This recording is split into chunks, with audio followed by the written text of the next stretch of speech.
Here, and you've started to establish some roots. What are you trying to really imprint on these guys, and how are you trying to make your stamp on the program here in spring practice? Yeah, I mean, it's been a great time since I've been here at Manchester University. I think the things that kind of drew me to the job, I've really found had to hold true since I've been here is that there's a lot of great people at this place, and they're really student centric, and they're really focused on making sure that our students have great experiences in the classroom, on the field as well too. And so I think for me right now and for our program, it's really just about making sure that Manchester University football has the right base, and that's continuing to build the right core things of our culture of just hard work and coming together as a team with great unity. And so I think we're just continuing to try to push those things more than anything each day. Yeah. Look at your background. You were the acting head coach and defensive coordinator Yep. up at Allegheny College. So, Yep.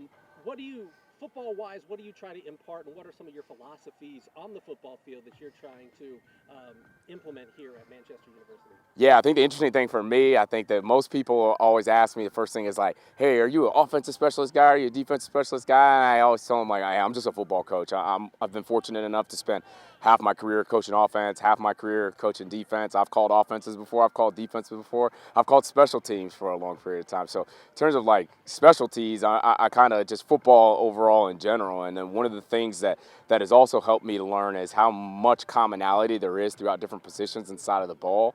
And so that's really what we're focused on right now is the same things that I think allow you to be successful offensive lineman, or the same things I think allow you to be a successful defensive back, which is really just the way that you play football. So it's just making sure that guys play football at a really, really, really high like effort level, and that like when people cut on the tape, like there's a palpable amount of energy that's coming off the film that they're like, holy cow, these guys play fast, these guys play physical, these guys play hard. And so I think the more that we're able to hopefully be able to do some of those things, the better that it ends up being. Obviously the lifeblood of any college athletic program to a certain degree is recruiting. Yeah. So what's your selling point when you go into a living room or a Zoom interview or a Yeah. phone interview Yeah. when you're trying to get those high school kids to come play football here? Sure.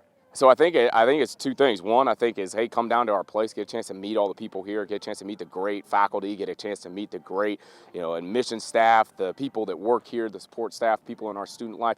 Get a chance to come down here and meet all these people. I mean, they sell themselves when you get a chance to meet them. But then the second thing I think is that we just kind of talk about what it is that we want to do as a program, what we want to be, and I think the people that gravitate towards it are going to be the people that really fit what it is that we want to be. And so those kind of core tenets that I'm talking about us just playing fast, playing physical, being tough, hard work, dedication, focus, those things. The more that guys buy into that stuff, I think the more that we're going to find the people that really fit what it is that we're looking for. If you come around here and as you like stay out of practice and see some of those things, you'll hear us. Hopefully you'll hear us run around the field. You hear us playing with a lot of energy, a lot of excitement, a lot of great effort as well throughout the day. And that our guys do a great job, hopefully bringing the juice to every single aspect of what it is that we do, for sure.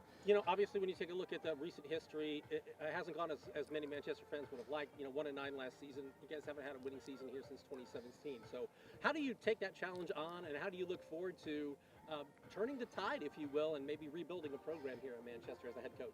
Yeah, I mean, two things with that. One, I do think that there are some great things here. I do think, like, looking at the stuff that Coach Jensen did before I got here, like, he did a good job with this program, and some of the fruits I think you're going to see, like, coming on later here as well, too. And I think for me, I'm a guy that I love challenges. Like, to be honest with you, if I had an opportunity to take over a program that's 10-0, like, would I have loved to? I mean, sure, but I'm much more excited about taking on a chance of getting to get in front of a group of guys that is hungry, that is dedicated, that is learning about hard work, that is pushing themselves even harder and further than they've ever been, because that's the type of guy that I am. Like, I'm not the biggest, I wasn't the fastest, I wasn't the strongest, but I worked myself into a position to where I was able to be a good player, and I did the same thing as a coach. I just worked myself into a position to do those things. And so we just got a bunch of guys that like to fight, that love to scrap, and so I think the more and more and more that our guys keep doing that, and the more we keep pushing that there for us, I think that's probably the biggest thing as well too. So just really excited about the way that these guys kind of work and what it is that we're being able to do, for sure.